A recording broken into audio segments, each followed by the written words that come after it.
Hello guys, and welcome back to Introduction to Number Theory. This time we will discuss an elementary proof of Wilson's theorem. We already know another proof that involves polynomials, and now I would like to use none of the higher mathematics and simply use our knowledge about remainders, about mutually prime numbers, and divisibility. First, let me remind you what Wilson's theorem states. It states that for every prime number p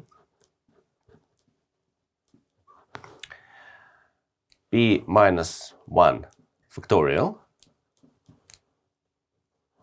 is congruent to minus 1 modulo p, which means that the product of all numbers from 1 to p minus 1 is a number that has a remainder minus 1 when divided by p. Well, it's not quite correct to say that minus 1 is the remainder. The remainder will be p minus 1.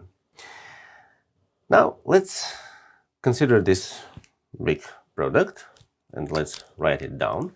So 1 times 2 times 3 times and so on times p minus 2 times p minus 1. And we need to find out something about the remainder of this product.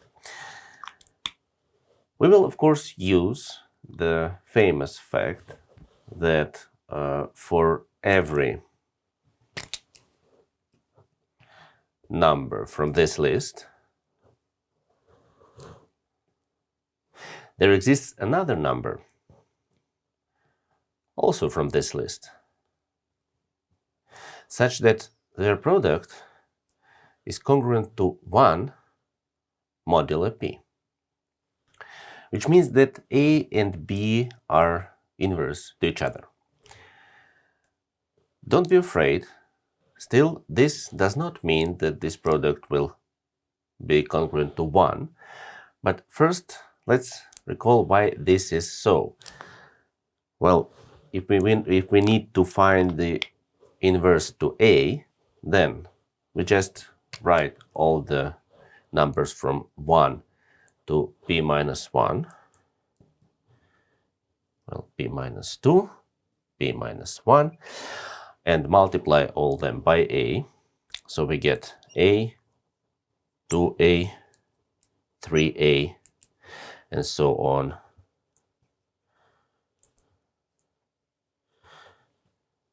p minus 1a.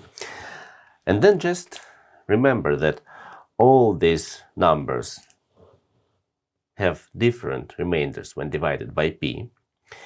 So since the amount of these numbers is exactly p minus 1, which is exactly the number of all possible remainders when divided by p, except for 0.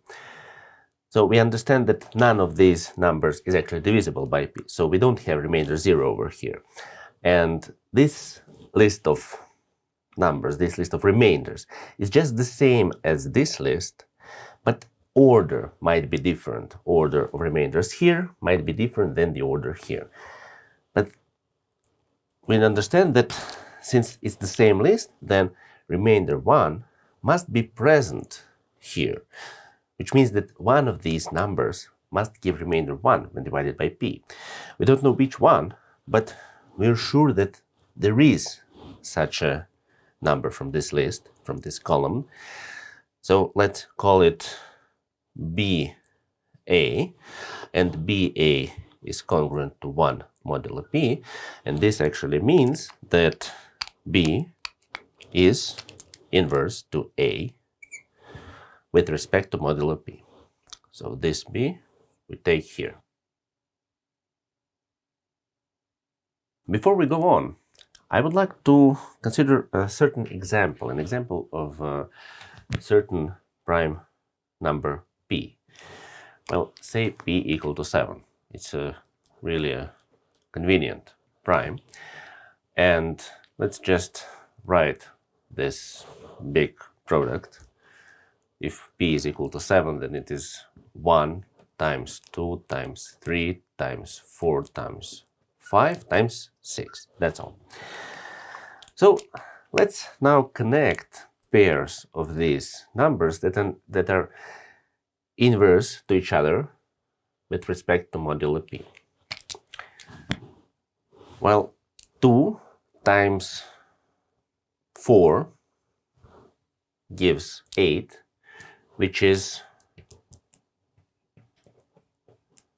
1 modulo 7. And 3 times 5 is 15, which is also congruent to 1 modulo 7. And we have 1, which is, of course, inverse to itself. And we have 6.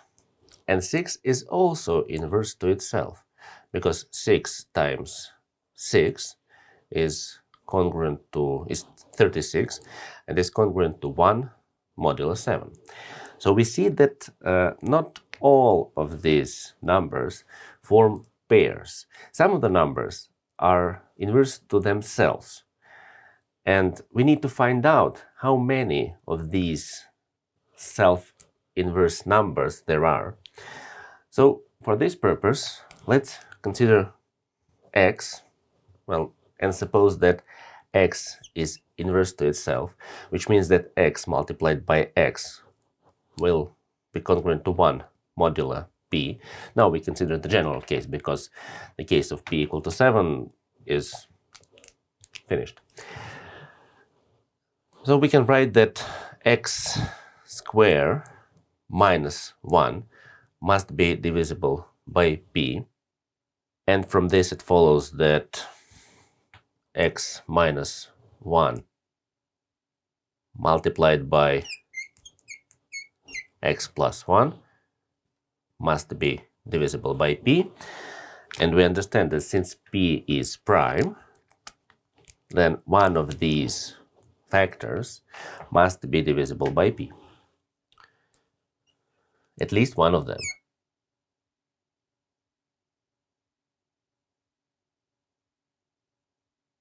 So either x minus 1 or x plus 1 is divisible by p. In the first case, x is equal to 1. In the second case, x is equal to p minus 1. Well, here we of course use the fact that x is not just an arbitrary natural number, it's a number from the list from 1 to p minus 1. So we understand that only two numbers are self-inverse, and these numbers are 1 and p minus 1, and all the other numbers form actually pairs consisting of two numbers.